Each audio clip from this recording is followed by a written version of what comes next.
And then, there's a lot of fines and legality involved in that. And so you're like, gosh, if a John Legend can't go on stage and play from his back catalog without being fined, that's his music. Something's really feels messed up.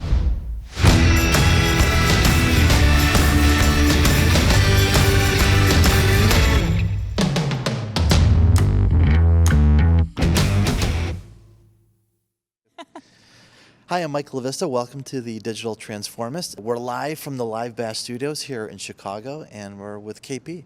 Thanks for joining me. Actually, thanks for allowing me to join you at the studio. No, thanks for coming in. It's a really fun thing to do. And so what we talk a lot about on the show is how companies are using their technology to either disrupt, maybe it's a cliche word, but disrupt their industry, create new businesses, that kind of thing. And this seems like the perfect play for that. And I wonder if we could let's start with what Live Bash is doing, and then we'll come and we'll backtrack and talk about how you got here. So tell us about the stage and what's happening here. Awesome, yeah. So when I think about this business, there's really three core components. We have the stages, which we're on now, fully equipped with production, and really the idea behind building this stage, and we have a similar one in LA, was to make it as economical and sort of red tape free for an artist or content creator of any kind to come in and create great content. So we have, as you can see around, and people listening obviously can't, we have 4 PTZ cameras, which we can operate from the back room. We have full audio, we have full lighting set up. We have this sort of iconic Chicago design. And what that enables is an artist to be able to focus on the core product of art and not have to worry about coming in and dealing with all of the things that you have to deal with in the business of production. And so that was really important as the start of the business, to have sort of these stages and these physical locations that anyone can book. The second component, and the big thing that we've been working with a lot of similarly artists and content creators on, and working with your team on, is ticketing and live streaming. And so, the ticketing ecosystem is so broken and fragmented and really difficult to just navigate as an artist and make sure you're navigating that both profitably and in a really personalized way. So what we often do, whether it's from our stage or another, is create a ticketing portal where a consumer can come in and see the artist or the creator really front and center, buy a ticket to a show, and have this really unique and engaging event that they're a part of. And then the third piece of the business is really this, you think about the point in time when this company was founded 3 years ago. We built a really robust blockchain and marketplace. And on the outset and sort of the initial framing of this company was, come into the stage, do your performance, and mint it on the blockchain and make it available for trading. Obviously, the market has changed a lot since then, and you and I were just talking about the idea of a pivot, but that's really sort of the core of the ecosystem that we've created at Live Bash. That's really great. And it's funny, when we talk about when an industry is ripe for disruption, you see all these things kind of piling up. And if you just pay attention to the news, there's it's cheaper to go to Paris and see Taylor Swift than it is to buy a ticket. It's, artists, when they report how much they made on Spotify, it's kind of shocking. Like someone, I can't remember who it was. Maybe it was like Snoop Dogg saying he had 1 billion streams and made $32,000 or something. Yeah, that's right. It's really crazy.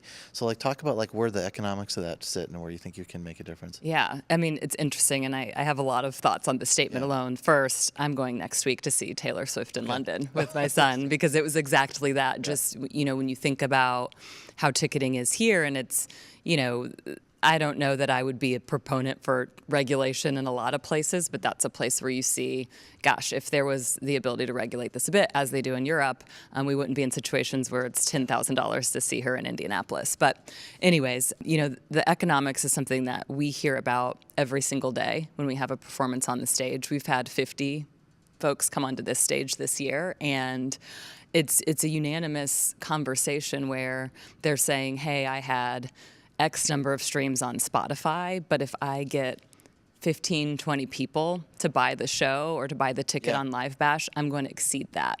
And not only will they exceed that, just the timing for the payout is so much closer to the actual event. And, we hear that it's 6-12 months after the activity on Spotify for them to actually get a payout in many cases. And so it's a model that doesn't seem to support artists in the same way as we were kind of discussing our growing up and going to concerts and sort of our own music tastes. But when I think about when I was growing up, Tuesday, Thursday, whatever day, you go to Best Buy and you buy the album and you are supporting that artist directly because you're buying that physical good. And, over time, music has become so commoditized because now I pay $9.99. I have access to everything I want whenever I want. And so that sort of loyalty and connection has been eroded. And that's really what we're trying to do is not only bring dollars back to artists' pockets, but help them engage their communities in new ways that sit outside those platforms that have disrupted the industry. Yeah, it's funny. You're talking about like the physical part of it. I remember going to Tower Records here in Chicago. That was like the big release place, and they would have live music, and just like the experience was totally different. And when those new platforms started coming online, it seemed like the record companies were sort of on their heels and we're just focusing on music here, but like somehow they turned it around. What do you see as obstacles maybe from entrenched, forces that would prefer to keep it how it is? Like, what do you do about that? Yeah, I mean, it's tough to navigate. The entertainment and music industry is in some ways really just antiquated, and it's an industry that's run by contract and legislation, and lawyers are sort of in control. And so when you think about trying to go in, and even the challenges we've faced in what is a little disruption, think about the blockchain. In the early days, you're trying to get someone to put something on this blockchain, create an NFT. There's a whole host of people that underlie the creation of music that are have contractual ties to that music. And so you think, intuitively think artists can walk on the stage and do that. But oftentimes we've had situations where it's like, I can't do that. I am under all of these sort of obligations and legalities that don't allow for that, or specific rules by the label. I always think it's funny. We talk about Taylor Swift, but it goes back to the whole Taylor's version, where she had to re-record all of her music so that she would have the right to do with it as she wanted. And it extends to so many places that I think if you sit outside of the industry, you don't necessarily have any appreciation or understanding for. And we've heard stories where someone comes on a stage and plays a piece of music that they created that's part of their catalog, it's their art, but at some point in time they had sold those rights elsewhere, and then there's a lot of fines and legality involved in that. And so you're like, gosh, if a John Legend can't go on stage and play from his back catalog without being fined, that's his music, something's really feels messed up. Yeah, that Taylor's version thing is such an interesting. I've been reading up on your blogs on the site to kind of keep a fresh here, and like the idea that like it was economically like a great idea for her to do that, and probably others. I feel like when I was younger, we were younger. Prince had a similar, and was the first person to break the seal on that, and it's amazing the hold that the companies have on with legalities and limitations, and it really is. So in other words, an industry ripe for disruption because it's just so unbalanced in that sense. It is, absolutely. Well, so maybe to backtrack a little bit, I'd love to hear about your story. You were kind enough to put a little Kramer guitar back there behind you. I had a very similar model that I actually painted myself, and I thought it was super cool. And I may post it as part of this episode. You have to now. It was so inspired by Eddie Van Halen, who painted his guitar.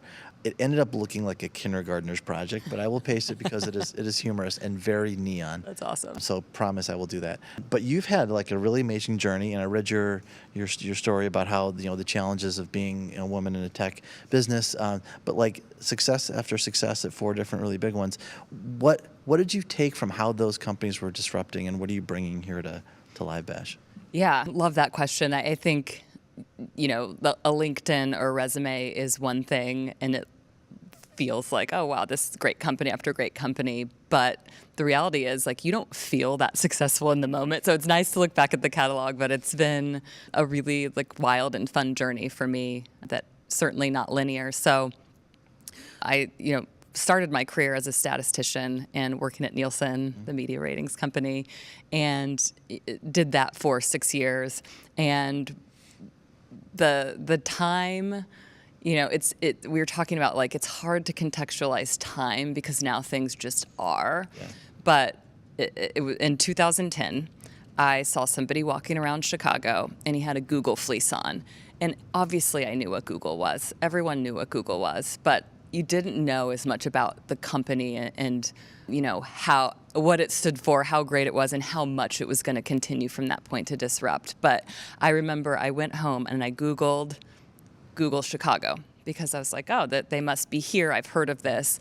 And the first thing that pops up is a job for an analytical lead for a retail and CPG team, which is exactly squarely what I had been doing at Nielsen. So I submit my resume online and get a call the next day. And the rest, as you would say, is history. I ended up going to Google. And what I will always remember, and there's so many stories throughout the journey at the time, is it still was Google. And you think, they're going to have it all together. And I'm coming from Nielsen. I'm feeling really intimidated about the prospect of walking into this super, super tech company. And I remember the first week on the job, it was like, hey, people are searching for shirts at Target. What are the keywords that they might use when doing it? And so I'm texting my friends. I'm using my brain to be like, if I was going to search to find a shirt and I want Target to show up, what are those words? It was so analog. It's not even funny. And so you have just tons of people building manual keyword lists. And it's crazy when you think about it now, right? And so, you look at it, you're like, oh, Google, it's so tech savvy and so forward, and certainly so forward thinking, and it was. So that was a fun journey to sort of watch from, that point to even YouTube taking off. I remember, it probably wasn't until 2013 when YouTube became a formative part of advertising spin. So we were pitching, we're going out like, you should be here. This makes sense for advertising. Now you're like, absolutely. So I kind of felt like I got to go through that with multiple journeys. So left Google and went to Pinterest, again, early days. My funny Pinterest story is I was trying to reach out to Joanne Fabrics on LinkedIn to convince them to advertise on Pinterest. There's nothing more intuitive than that connection. Yeah. And so you kind of look at some of these companies, and I think people do, and they think that it's always been really well formed and it's always made sense, but there's such a hustle and such a lack of understanding what's next, even at what are now these big household names, that I think it's always just sort of telling. And then, from there, I went to Uber and was on the Uber Eats business at the aptly timed era of COVID. Okay. So I joined, that team 4 months before COVID hit, and went from having this little sort of startup within a startup to overseeing the core of the company, because that's where the revenue was coming from. But that was a lot of infrastructure had to be set up to make that really work. And then right before here was at TikTok, which we all know. Yeah. Well, it's funny when you think about innovation, you're right that in retrospect, it seems like it was obvious. I vividly remember when Google bought YouTube. At the time, I think they were losing $250 million a quarter. Right. Back when that was a lot of money. Yeah, and it was at the time, I think, the largest acquisition Google had ever made. Yeah. And I remember thinking to myself, because we're obviously in the the web business, and at the time, conversations with clients were constantly like, will people be able to download this? It's always like, well, we have rural clients in North Carolina, they're not going to be able to, and it's like somehow they saw through that and said, well, bandwidth won't be an issue, storage won't be an issue, we'll become the second largest search engine eventually, I think. And that sticking to that vision is like probably in the face of some serious doubters, I would imagine, right? I think even being there, and Google has such a suite of solutions that they offer to advertisers, and I've always sat on the side of B2B and advertising. Even being there, I remember having these moments where it's like, do I go and sell on the display network? Do I go and sell Google search? More of that. Everyone's always already doing that. I can't remember when the Waze acquisition happened, but that became a place you could sell. And then there's YouTube. And then there's Google Plus. Do you remember Google Plus? I do. Okay, wow. We really tried That's to make impressive. that happen. Really, so this is my point. Yeah. I was in, 2013, had a meeting with a big global advertiser, probably my first big sort of sales meeting that I'm responsible for. And funny story, this particular client, I knew that the people coming in for the meeting before me were Sheryl Sandberg, who was at the time #1 bestseller list for Lean In, and Mark Zuckerberg. Like, I'm going to pass them coming into the office of this person. So I'm super intimidated. And I was like, what do I talk about? I think we got to talk about Google Plus. That is the innovative thing. In 2013, it's like, of course it was YouTube. Like, that's the right answer. But I think even if you were there, I don't think you quite understood, fast forward 11 years, just the role that a YouTube would play. And at that time, it felt like, hey, Google Plus might be the thing. And we all know, I'm surprised you remember it, frankly. No, I do. And it's funny because I feel like, again, hindsight being 2020, the innovations that really break through are the ones that kind of in the moment don't make any sense because they don't follow a pattern. And Google Plus was like, well, how is it different from Facebook, from LinkedIn, for all these things? It's just another, I think. Yeah. And coming up with something that is truly like a different model never makes sense to people. It's like that old thing about like, the first television shows were basically radio on TV, and the first movies is like were plays, and now also, and then later we're using the medium. We've got 3 cameras. We've got this is a new thing. So maybe thinking about the dynamics of coming from a really big company to now a startup, like what's the thing that you think about this that we can look back in a few years and say they were kind of plotting the course that no one believed in, but ended up being the right one? Yeah, I really love that question. And, this would probably be a moment when hindsight will be 2020 and this is memorialized on video. But I do think there's something that's really important about the simple mechanics of being in business of content creation. Mm-hmm. Everyone's a creator now. We talked about content is so commoditized, and the hold that all of these platforms, which I've spent my career building, is to keep the content flowing there and to keep the economics favorable to the platform. So TikTok is printing money. Yeah. YouTube printing money. All of these tech platforms do a really great job of bringing you in, but the result is you have millions of content creators who are paid nothing. And so at some point that scale has to tip. And so I think the unique position that we can play is the infrastructure for allowing an individual to monetize their business and engage their fans or their customers. And it's one of those, we're talking a lot here about just some sort of shifts in our business model. It is the boring but important part of the story. And I think that's what we will be uniquely able to provide, whether you are, simply sponsoring an event. How do you engage your customers after that event, throughout, and keep that engagement hot? Or if you're an artist and you're trying to build sort of an ecosystem around you and not just slot into things that are existing. And so it's really broad strokes, but I think just the boring but important details of helping content creators of all types create a business. And I don't think, for us, we have these beautiful stages and we have a lot of really great assets. I don't think, we have to be the center of that. And so at first, I think, a lot of the thinking, here at Live Bash is create a hub where we're cranking out content, and to sort of use what you said earlier, that is just a poorer version of YouTube that already exists. And so that, when you really look back in the mirror, you think about that, you're like, we need to take a different angle. It shouldn't be a, hey, me too. Mm-hmm. I want to do exactly what everyone else is doing, but how can we come in and be accretive and additive and help people make money, save money? Yeah. Well, it's funny because I think that for me, the promise of technology is to be able to make what used to be sort of long tail unprofitable ideas suddenly profitable, because you can power them with this this thing that doesn't involve people.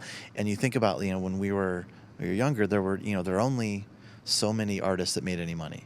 Mm-hmm. And when the platforms came along, it seemed like the promise would be there. And when I think about who I watch on YouTube, there's a chef I love. I do a lot of food stuff, and he's got 18,000 subscribers, which might be enough to do okay, whereas before that wasn't even a possibility. But I think what Live Bash can do is open that up to creators in a way that's much more direct, because the cut's different, the model's different. I think the artist first model might be unique. I think most places are going to be platform first because they kind of have to be, I guess. I don't know, is that? Yeah, you have to be, and in the world of advertising, that model, which really was Google, on at least on the tech side, sort of initiating that.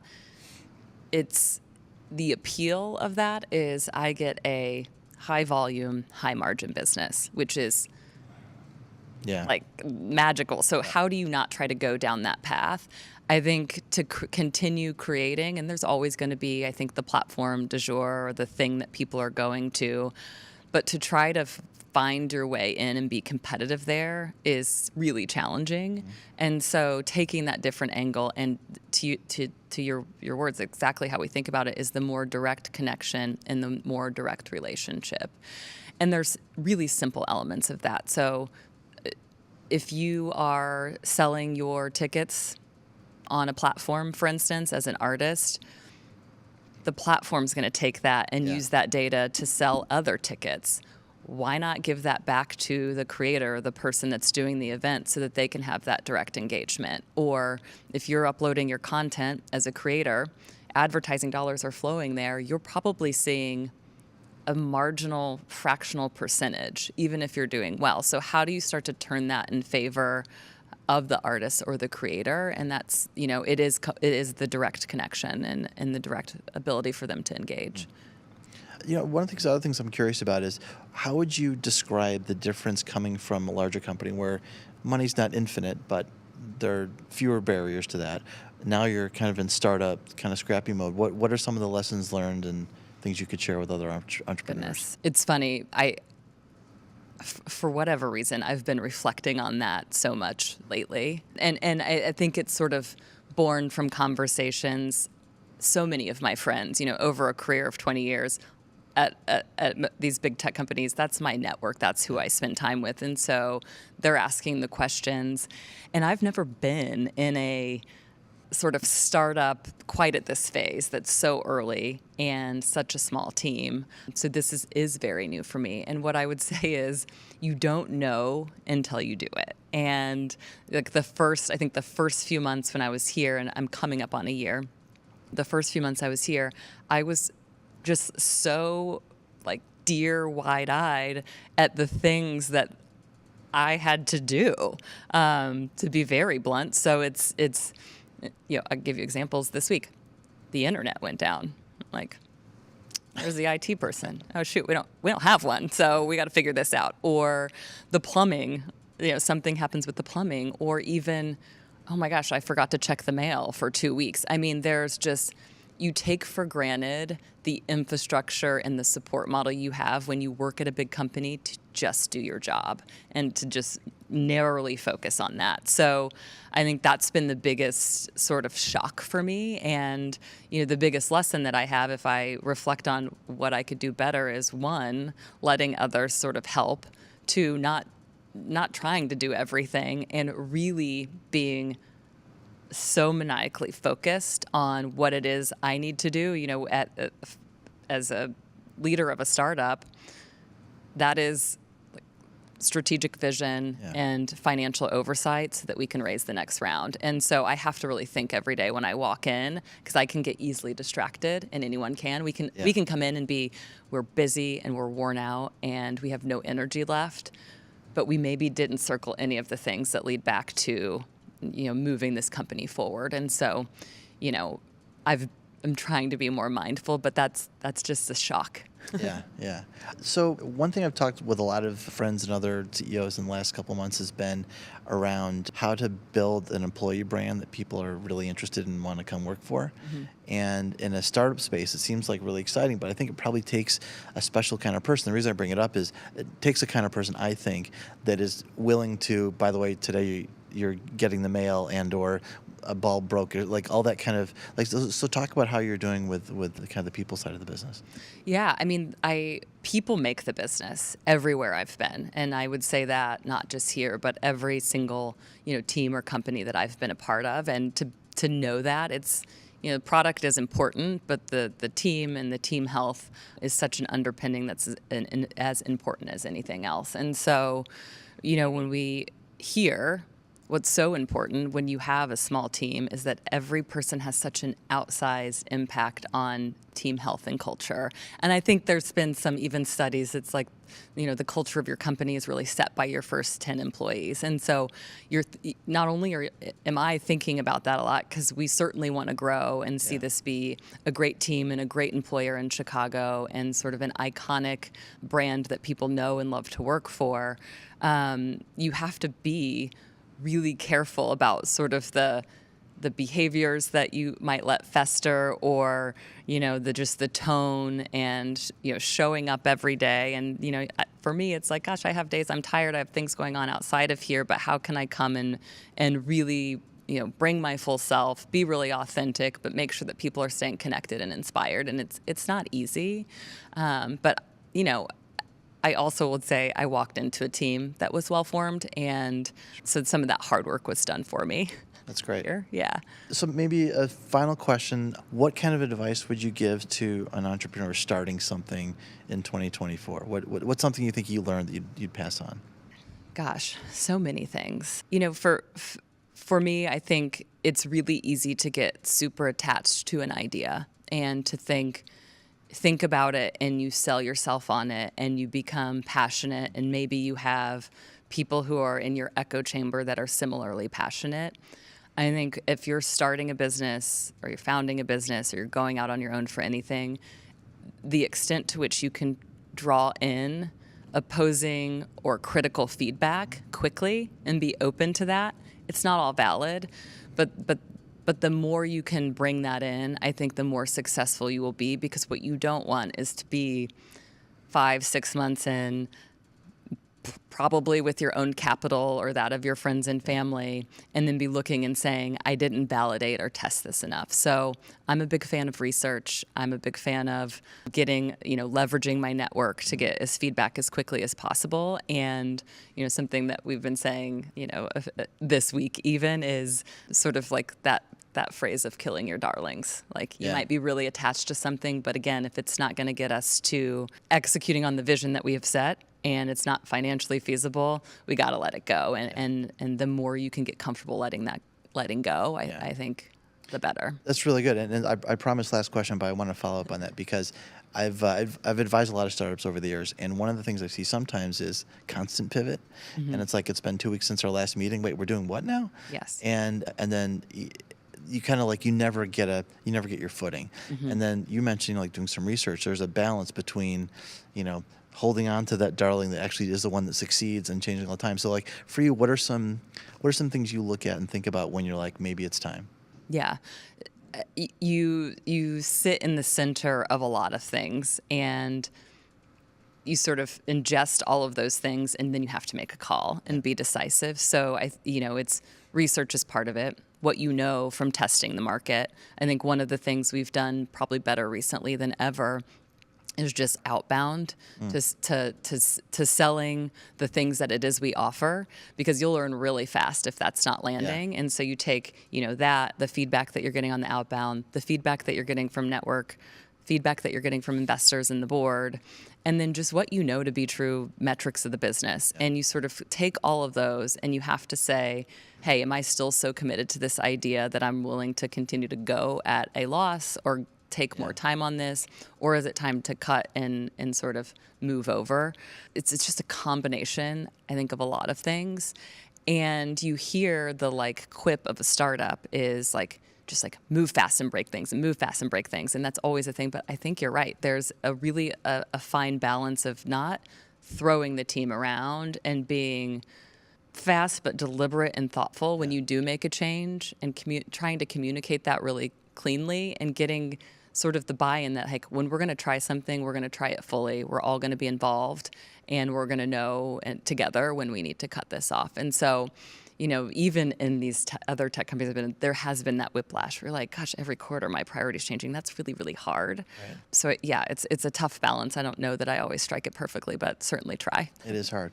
Well, great. Thanks for spending time with me. Thank you. This is really great. Awesome. Yeah. For listeners, don't forget to like and subscribe, and let me know what kind of content you want to see in the future. Awesome. Thank you.